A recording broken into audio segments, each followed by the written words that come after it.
Friends, तो आपका स्वागत है मेरे अपने यूट्यूब चैनल पर। जैसा कि हम लोगों ने 4 डेज का 4 वीडियो में हम लोगों ने 4 रूल कंप्लीट कर लिया था। लॉ ऑफ केमिकल कॉम्बिनेशन, रासायनिक संयोजन के नियम को। आज हम लोग रूल 5 में जानेंगे। लास्ट आप लोग का रूल है।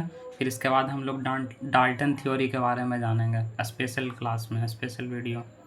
कह रहा है एवोगाड्रो का नियम। एवोगाड्रो का नियम क्या चीज़ है? तो कह रहा है first scientist name Avogadro proposed a law in 1811 regarding the number of atom in a given volume known as Avogadro law.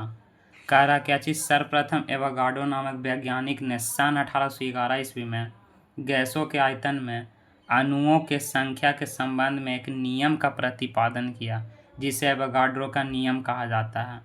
फिर से गैसों के आयतन मतलब वॉल्यूम ऑफ गैसेस में अणुओं पार्टिकल्स की संख्या के संबंध मतलब उसमें पार्टिकल इक्वल होता है या डिफरेंट होता है, उसके बारे में चर्चा किया इन्होंने। नेक्स्ट पॉइंट क्या जी कह रहा है? ही stated that at the same temperature of the pressure the same volume of any gases contain the same number of molecules. कह रहा कि इन्होंने बतलाएं कि समान ताप एवं दाब पर कोई भी गैस के समान आयतन में अणुओं की संख्या समान होती है। रूल 4 में हम लोगों ने पढ़े थे गैसीय आयतन का नियम में कि समान ताप एवं समान दाब पर गैस को अगर संयोजित किया जाता है तो वो एक सरल अनुपात में टूट जाता है या बट जाता है। इसमें भी वही चीज़ है, सिर्फ इसमें अणु की संख्या समान होती है। जैसा कि हम लोग एग्जाम्पल से अच्छी तरह समझेंगे। एग्जाम्पल में कहा है H2 लिए प्लस Cl2 लिए, क्लोरीन और हाइड्रोजन इक्वेशन लिए तो बन के हमारा है 2HCl। कंपेयर किए तो हमारा ये इक्वेशन तैयार हुआ।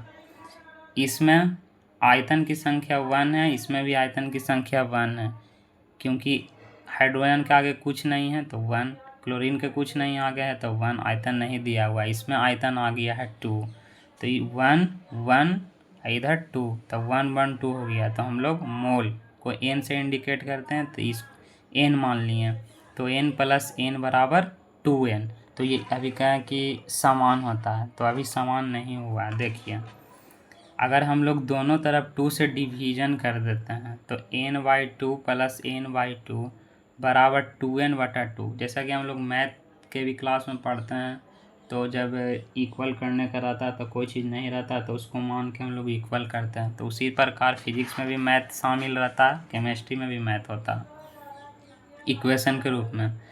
तो अगर हम एलसीएम लेंगे तो 2n/2 हो जाएगा, इधर भी 2n/2 हो जाएगा, तो 2 से 2 इधर भी कैंसिल, 2 से 2 इधर भी कैंसिल, तो हमारा n = n आ गया। मतलब इधर भी एक अणु, इधर भी एक अणु।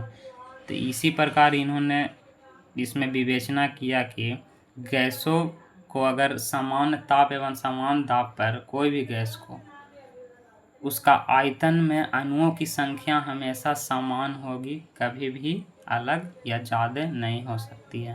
तो इसी में एवोगाड्रो लॉ कहा जाता है, इसी में एवोगाड्रो ने समझाया था।